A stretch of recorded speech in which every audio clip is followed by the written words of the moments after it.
नमस्कार, आप देख रहे हैं महाबहस और आपके साथ मैं हूं अजय वत्स। तो क्या योगी के एक्शन में आने से यूपी में कोरोना फिर एक बार हो रहा है बेदम?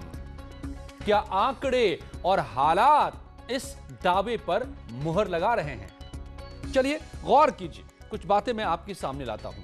17 अप्रैल को याद कीजिए, जब यूपी में 1,70,000 एक्टिव केसेस थे। अचानक मामले बढ़ रहे थे, जो बढ़ते बढ़ते 30 अप्रैल को 3,10,000 के पार पहुंच गए। रोजाना 38,000 तक का आंकड़ा आ गया। ये वो वक्त था जब कोरोना की आंधी या कहें कि सुनामी चल पड़ी। मगर तभी ऐसा हुआ कि खुद सीएम योगी पॉजिटिव हो गए, आइसोलेशन में जाना पड़ा। हालांकि वो एक्टिव रहे लेकिन आइसोलेशन में रहते हुए। मगर 1 मई को योगी कोविड नेगेटिव होकर वापस लौटते हैं। तब से अब तक कोरोना के एक्टिव केसेस घटकर करीब आधे हो गए, 1,77,000।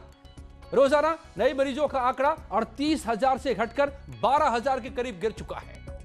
क्या यह सब महज इत्तेफाक है या फिर सीएम योगी के एक्शन का नतीजा है? आज महाबहस इसी पर।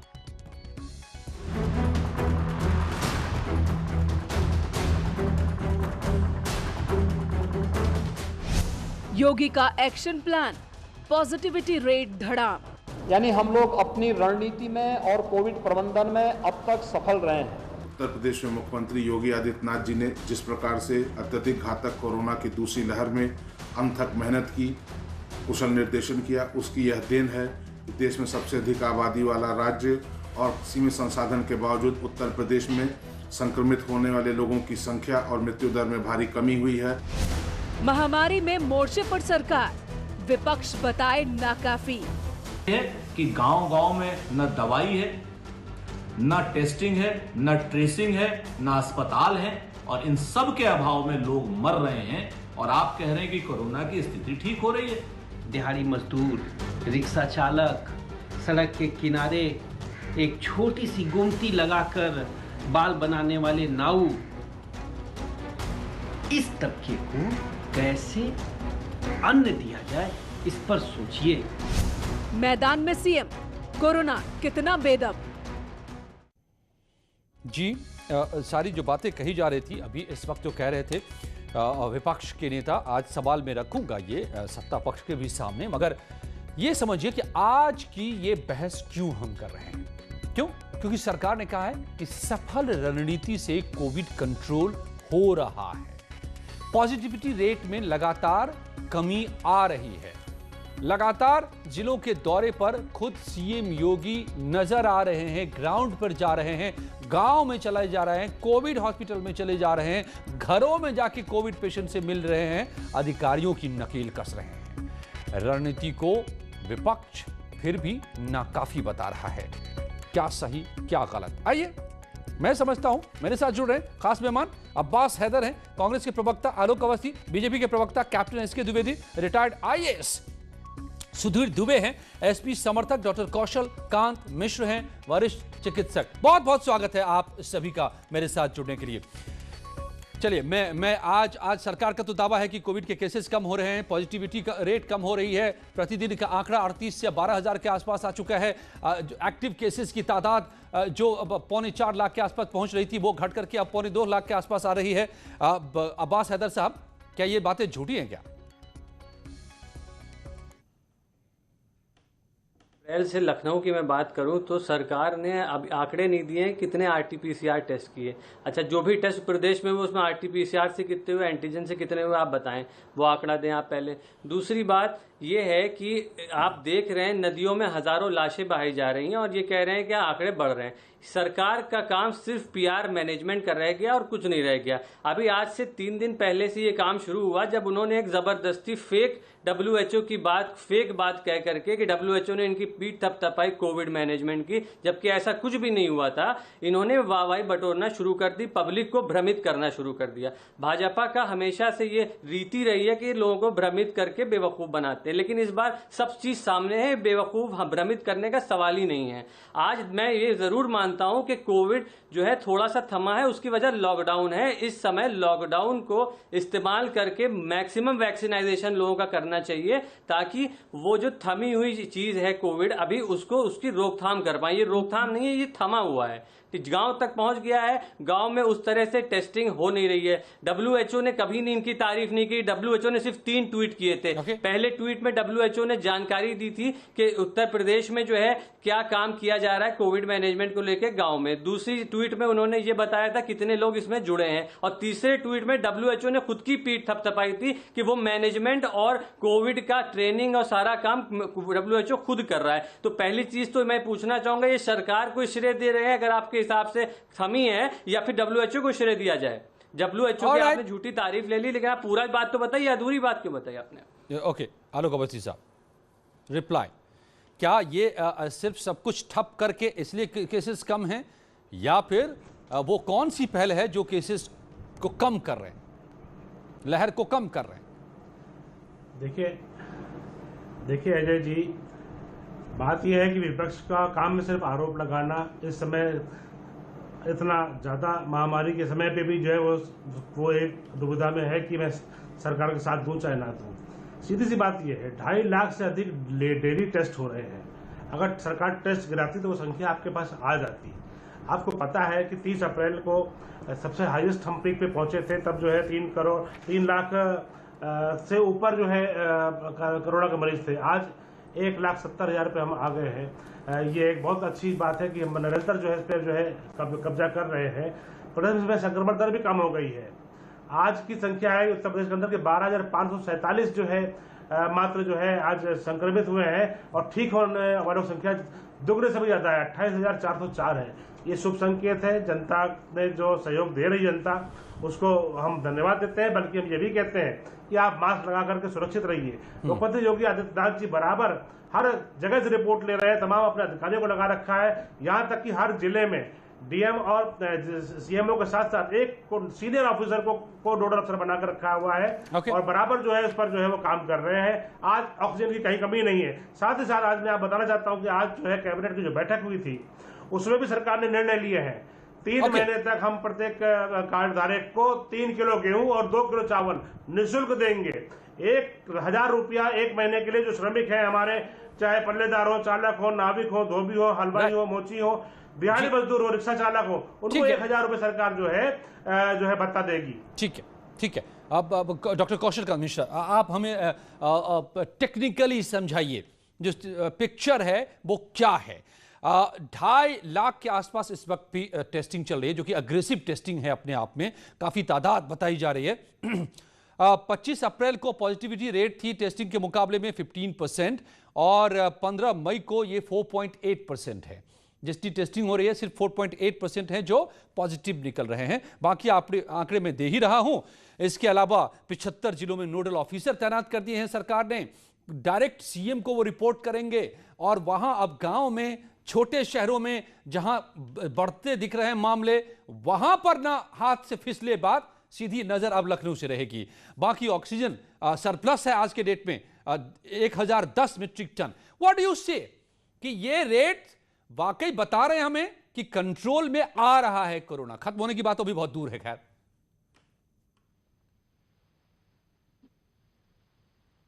अजय जी, मेरा मानना है कि कंट्रोल होने का सबसे बड़ा जो रास्ता है, जो इफेक्टिव हुआ है, वो लॉकडाउन। अगर वो नहीं होता तो ये सिचुएशन शायद और खराब हो सकती।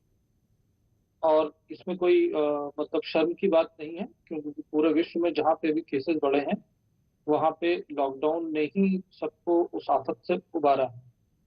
बिल्कुल, तो इसलिए लॉकडाउन लगाया गया। कोई भी मेडिसिन या कोई भी ऐसी चीज नहीं है जिससे ये फैला। तो मतलब कोविड का जो पॉजिटिविटी रेट कम हुआ, सिर्फ लॉकडाउन एक ऐसा टूल था जिसकी वजह से पॉजिटिविटी रेट घटा। मैं इसमें कोई मुझे डाउट नहीं है कि उत्तर प्रदेश सरकार जो कह रही है वो भी सही है, और विपक्ष वालों की बात भी थोड़ी बहुत सही मानी जा सकती है, क्योंकि उनकी विपक्ष से काम कमियां निकालना है। उसके बाद भी विपक्ष अपनी ड्यूटी निभा रहा है, मुझे इस बात की खुशी। मेरा ये मानना है कि जो आंकड़े अभी और ज्यादा हो सकते हैं अगर टेस्टिंग की जो का जो एरिया है वो गांव की तरफ ले जाए। तो मैं आपके माध्यम से सरकार से ये रिक्वेस्ट करना चाहूंगा कि सबसे पहले टेस्ट ट्रीट एंड ट्रेस का जो कॉन्सेप्ट है, बेसिक कॉन्सेप्ट है, राइट। उसको गांव की तरफ ले जाए और साथ ही साथ लॉकडाउन लगाए हुए जी वैक्सीनेशन के प्रोग्राम को तेजी से आगे बढ़ाएं। जो दिक्कत क्या आती है जय जी, जो भी चीज हम देखते हैं, या आप बैठ के, जैसे मैं दिल्ली में हूँ, आप लखनऊ में हैं, हम लोगों को वो चीज नजर आती है जो मेट्रोज में होती है, जो हाईलाइट होती है। सच्चाई है, सच्चाई ये है कि जो लोग गांव में हैं उनकी ट्रू पिक्चर एक्चुअली किसी को नहीं पता है। तो मेरा ये मानना है कि जो वैक्सीनेशन का प्रोग्राम हो वो शहरों से ना शुरू हो करके गांव से शुरू होना चाहिए और वहां पे तेजी लानी चाहिए और वहां पे लॉकडाउन को अभी कंटिन्यू करना चाहिए। उसके दो रीजन, एक पहली चीज ये कि वहां पे जी रीजन क्या है वहां पे। मैं एक छोटा सा आंकड़ा देता हूं डॉक्टर मिश्रा, मैं I'll give you a little small एक छोटा सा आंकड़ा जो आप जो तलाश रहे हैं वही आंकड़ा मेरे पास है। मैं एक इंटरव्यू देख रहा था लखनऊ में, जो KGM king George medical university में माइक्रोबायोलॉजी डिपार्टमेंट की प्रमुख हैं डॉक्टर अमिता जैन। उन्होंने कहा है कि गांव में 1,82,000 लोगों की जांच की गई, जिसमें से 6,081 मरीज पॉजिटिव मिले, which is around 3%। Amita Jain ने कहा कि गांव से ले जा रहे सैंपलों की जांच में दरों में रेट में भी कमी आती दिखाई दे रही है, क्योंकि क्या क्या कदम उठाए गए हैं गांव में। तो अब आइसोलेशन में जो मरीज हैं उनको मेडिकल किट भेजा जा रहा है, सभी जिलों में नोडल ऑफिसर को तैनात किया गया है, निगरानी समितियां बनाई गई हैं। गांव में मैंने आज ही 2 दिन से हम लोग गांव से रिपोर्ट मंगवा रहे हैं, 2-4 दिनों से, खासतौर से फोकस्ड रिपोर्ट, और जो दिखा रही है कि गांव के लोगों ने बैरियर्स लगा लिए हैं, मास्क मैंडेटरी कर दिया है, बाहर के लोगों की एंट्री बैन कर दी है। सो दे आर क्वाइट अवेकन, मुझे लगता है। IAS अधिकारी भी मेरे साथ जुड़े। मैं I will get back to you sir, doctor captain SK Dwivedi साहब। अजय जी जी मिश्रा जी, मैं आऊंगा आगे दोबारा आपके पास, सबको मैं पहले जोड़ लूं। कैप्टन साहब SK Dwivedi ji, what do you say, action जो दिखाई दे रहा है, चाहे वो CM चले जा रहे हैं, गोरखपुर किसी गांव में चले जा रहे हैं, या अब अलीगढ़ में AMU में पहुंच जा रहे हैं जहां पर 16 प्रोफेसर्स की मौत हो गई थी, या आगरा के गांव में एक मरीज से अचानक मिल ले रहे हैं, या मथुरा में जाना प्रोग्राम कहीं का पहुंच जाते हैं डिस्ट्रिक्ट हॉस्पिटल और वहां जाकर मुआयना कर लेते हैं खुद से मरीजों के बीच जाकर के। आपको क्या लग रहा है कि ये वो कदम हैं जो हर लेवल पे हर किसी को जो काम करना है जिनको चौकस बना रहा है और नतीजे सामने आ रहे हैं? अजय देखिए, ये पूरी जो आपदा है इसको कोई एक व्यक्ति कंट्रोल नहीं कर सकता है। It is a natural process and all over the world it is effective. Now what is happening in Uttar Pradesh कि हम लोगों के यहाँ माननीय मुख्यमंत्री जी बहुत एक्टिव हैं, परंतु हमारी जो डाइवर्सिटीज हैं, हमारा बुंदेलखंड की ज्योग्राफिया अलग है, अवध प्रांत अलग है, गोरखपुर प्रांत अलग है और वेस्टर्न यूपी अलग है। हर जगह के लोगों को एक तरह से नहीं ट्रीट कर सकते।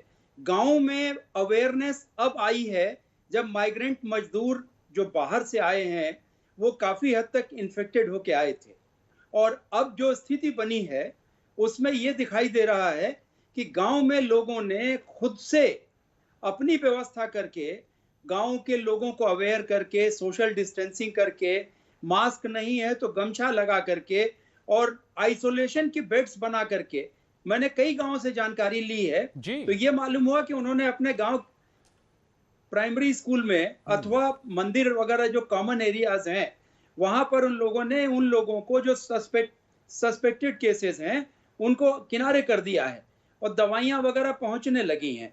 सरकार अवेकन हुई है, लेकिन थोड़ा सा और पहले जागना चाहिए था। मेरा ये मानना था कि ये क्राइसिस मैनेजमेंट बहुत अच्छा इस समय चल रहा है, और ये अगर एक हफ्ता और पहले से शुरू हो गया होता, जैसे जो ये मॉनिटरिंग हो रही है, जो आज आदेश हुए हैं, तो कदाचित गांव में और कंट्रोल हो जाता, और ये जो डेड बॉडीज का हुआ एक क्रिएट किया जा रहा है, एक नेगेटिविटी पैदा की जा रही है, वो नहीं होती। साथ में गांव में लोगों को अभी भी आवश्यकता इस बात की है कि उनको जागरूक किया जाए, उनको अलर्ट किया जाए। राइट। और ब्लॉक लेवल्स पे, जैसा कि अभी हमारे अवस्थी जी ने बताया, जो निगरानी समितियां बनी हैं वो कागज बने रहे, वो ग्राउंड पे घूमे।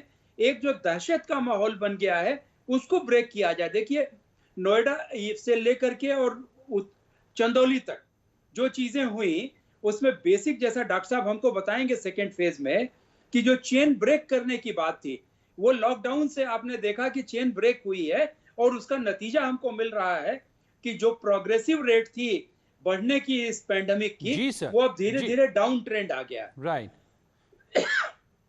क्राइसिस मैनेजमेंट हमें करना है।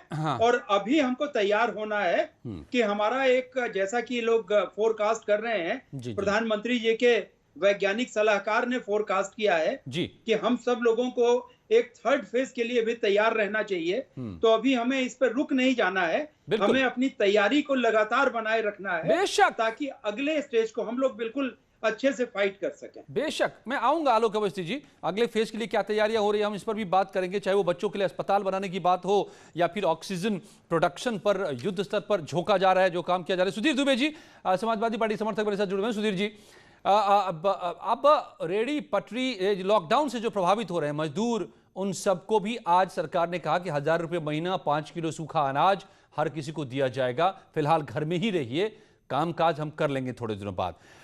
हर जिले में सरकार के अधिकारी डायरेक्ट जाकर अब मॉनिटर करेंगे, नोडल ऑफिसर्स। आपको नहीं लगता है कि ये जो कमी आ रही है, जिस स्तर पर काम चल रहा है, हमें आगे और ये राहत दिलाएगा?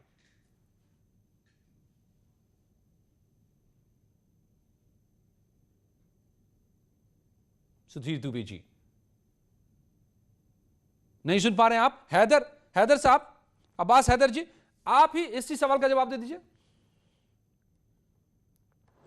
अजय जी, आपको लगता है कि 1000 रुपए एक परिवार को पालने के लिए एक महीने काफ़ी हैं? इसका जवाब तो यही है। और मैं कैप्टन साहब की बात को आगे बढ़ाना चाहूँगा कि जो गाँव में अवेयरनेस अगर आ रही है तो वो भयावह स्थिति देख के आ रही है, मौतों को देख के जो है गाँव में अवेयरनेस फैल रही है। सरकार का उसमें कोई योगदान नहीं है। कैटास्ट्रोफी को बचने के लिए, उसको बचाने के लिए इनको पहले प्लानिंग करनी चाहिए थी, इनको आकलन करना चाहिए स्थिति का। आज ये जगह हैं 1.5 महीने के बाद, आज ये 14-15 मई को जगे हैं, ये इससे पहले क्यों नहीं जगे? कैप्टन साहब की बात को मैं आगे बढ़ा रहा हूं। Okay, now Alok Awasthi ji.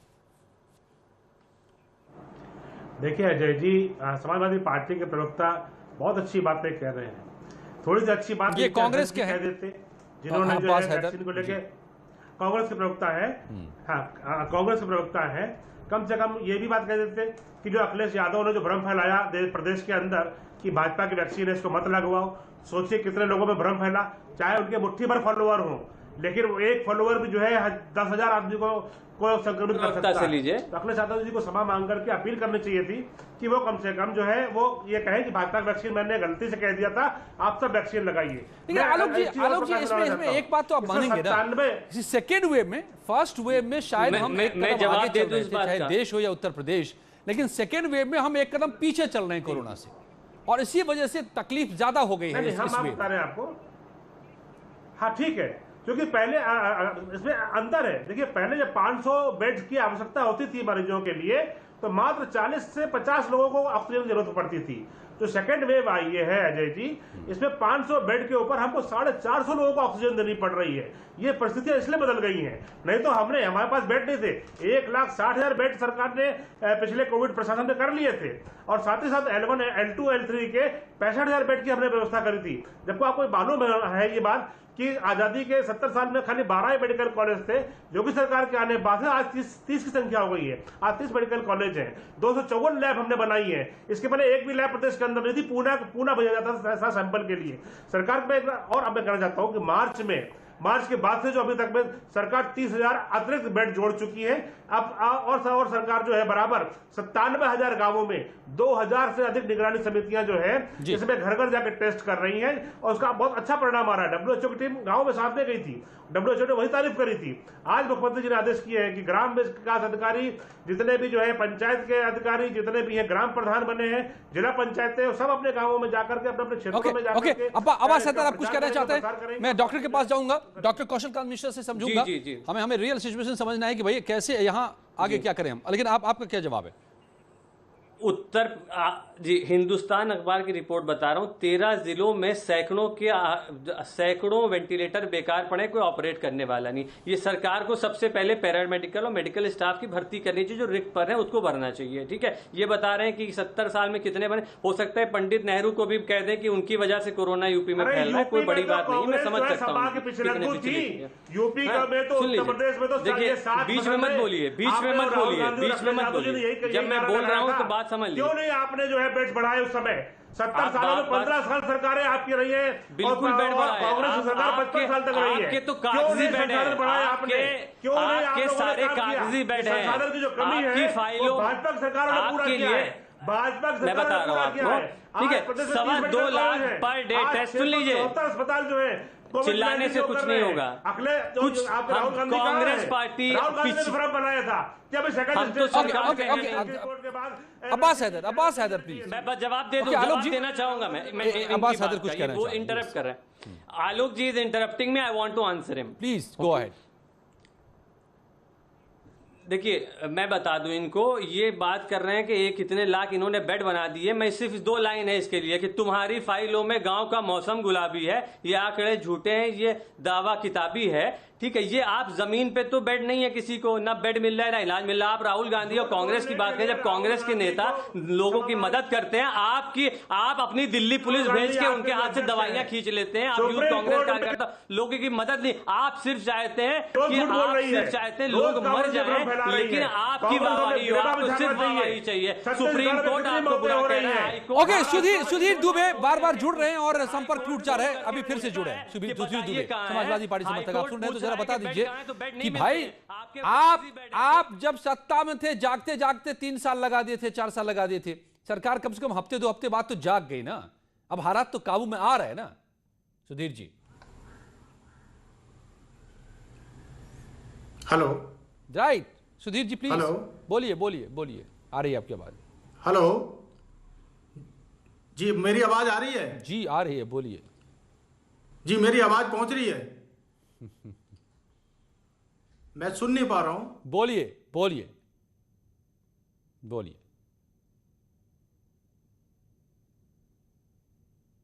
के प्रवक्ता जो टीवी पे बैठ के जो ये आंकड़े पेश कर रहे हैं, ये सिर्फ किताबी आंकड़े, कागजी आंकड़े हैं। धरातल पर जाकर के देखिए कि धरातल पे पीएचसी और सीएचसी के अंदर ना टेस्टिंग किट है, ना यहां पर कोई टेस्टिंग की व्यवस्था है, ना यहां पर कोई कर्मचारी है, ना डॉक्टर हैं। 2-2 हजार लोग दिन में जाते हैं और वापस लौट के आ जाते हैं, कोई टेस्टिंग नहीं हो पा रही है। बात कर रहे हैं और दूसरी कहां की बात कर रहे हैं?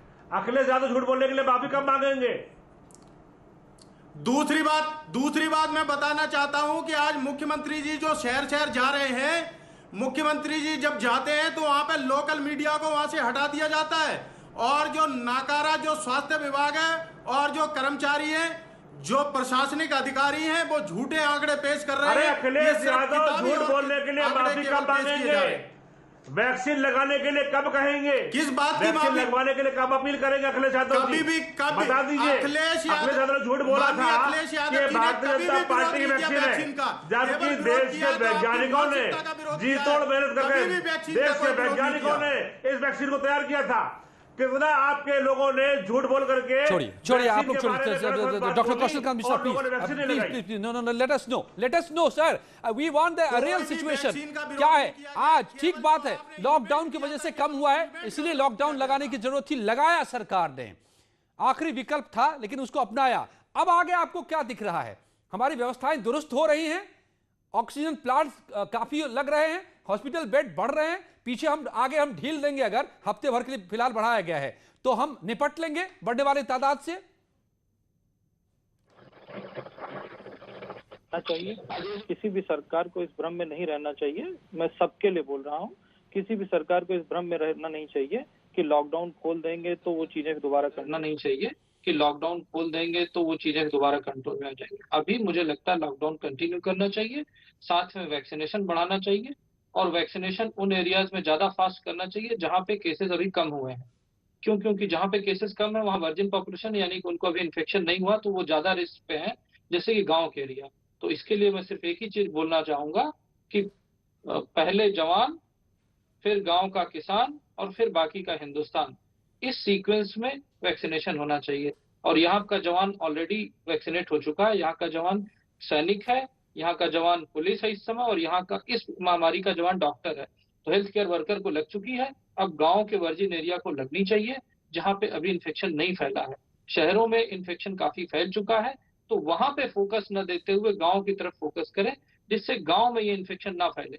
रीजन बार बार गांव की बात इसलिए कर रहा हूं क्योंकि हेल्थ का इंफ्रास्ट्रक्चर आपने शहरों में देख लिया कैसा है, तो गांव में अगर ये महामारी तेजी से फैली तो वहां पे तो लोग बिना इलाज के ही मर जाएंगे। इसलिए मेरा ये मानना है कि वैक्सीनेशन गांव से शहर की तरफ आना चाहिए, ना कि शहर से गांव की तरफ जाना चाहिए। और डॉक्टर अनीता ये भी बता रही है, माइक्रोबायोलॉजिस्ट केजीएमयू के डॉक्टर मिश्रा, कि करीब 60% पॉपुलेशन जो है इस वक्त लखनऊ में, या उनका अनुमान है कि इस बार इस वेव में पॉजिटिव हो चुके। तो मतलब तो ये तो काफी एक तरीके से अच्छी भी बात है कि 60% हो गया, तो यानी कि अब इसका फैलाव कम होगा। और जहां पर ये आंकड़ा अभी शहरों का है, तो शहरों में शायद अब उतना खतरा नहीं रहेगा आने वाले दिनों में। क्या आप मानेंगे, यस और नो? मैं जाऊंगा अब आईएएस ऑफिसर के पास। बिल्कुल सही बोल रहे हैं आप। अगर ये मैं फेस ऑफ इट इस आंकड़े को सही मान लूं कि 60% लोगों को इन्फेक्शन हो गया है, तो ये समझिए कि इजराइल में 62% वैक्सीनेशन के बाद लोग बिना मास्क के घूम रहे थे। और यूएस प्रेसिडेंट ने भी यही कह दिया है, वहां भी अब कह दिया कि मास्क हटा दीजिए जो लोग वैक्सीनेट हो चुके हैं। कैप्टन एस के द्विवेदी, तो क्या अब लॉकडाउन को कब तक हम बर्दाश्त कर सकते हैं? मतलब बर्दाश्त से मेरा मतलब है इकोनॉमी के लिहाज से, या लॉकडाउन में भी ढील देना होगा और एहतियात और दवाई और मेडिकेशन और वैक्सीनेशन साथ में ले जाना होगा? अजय साहब, जैसा कि पहले भी ये डिस्कस हो चुका है कि अब कुछ समय के पश्चात जब ये चेन ब्रेक हो जाती है तो we will have to go for smart lockdown. जिसको स्मार्ट लॉकडाउन इसलिए कहते हैं कि जिस बात को आप इंसिस्ट कर रहे थे कि इकोनॉमी पर इफेक्ट पड़ रहा है, हमारे जो मजदूर हैं, हमारे जो दिहाड़ी के लोग हैं, जिनको 2 वक्त का भोजन नहीं मुहैया हो पा रहा है, हमें उनके बारे में भी सोचना है। साथ में ये भी देखना है कि हमारी मेजर पॉपुलेशन इससे इफेक्ट न हो, और इसलिए smart lockdown is the answer, जो बहुत सारे देशों में हुआ है। और इसका एक एग्जाम्पल पिछले वाले लॉकडाउन के बाद हमारे प्रदेशों में स्मार्ट लॉकडाउन लगा था, नाइट कर्फ्यू लगता था, दिन में लोग काम करते थे सोशल डिस्टेंसिंग और मास्क का इस्तेमाल करके। तो वो स्थिति अभी नहीं है।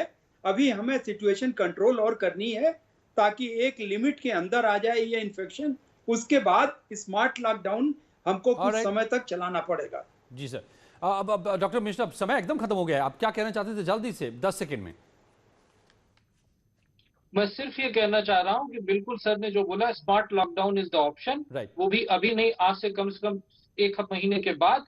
और वर्क फ्रॉम होम को प्रमोट करना चाहिए, और यही एक रास्ता है जिस समय टेक्नोलॉजी का यूज करके वर्क फ्रॉम होम को ज्यादा बढ़ाएं। और जहां तक रही गरीब मजदूरों की बात, उनके लिए कम से कम खाने पीने की व्यवस्था करें। जैसा कि आज ही सरकार ने घोषणा की है कि उनके खाने पीने की कम से कम व्यवस्था सरकार कर रही है। 1000 रुपये महीना, 5 किलो प्रति व्यक्ति अनाज ये सरकार फिलहाल देती रहेगी जब तक ये लॉकडाउन बरकरार है।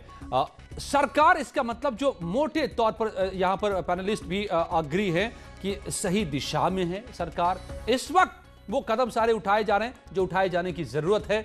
तो अब जरूरत इसी बात की है कि सरकार इन्हीं कदमों को मजबूती से रखे, कायम करके, ताकि आने वाले दिनों में इस खतरे को किसी तरह भी और बढ़ने से रोका जा सके। और हम सबको महफूज रखना होगा, अपने आप को सावधान रखना होगा, दवाई भी, कड़ाई भी। धन्यवाद आप सबका। इनका के साथ अब इस वक्त की खबरें।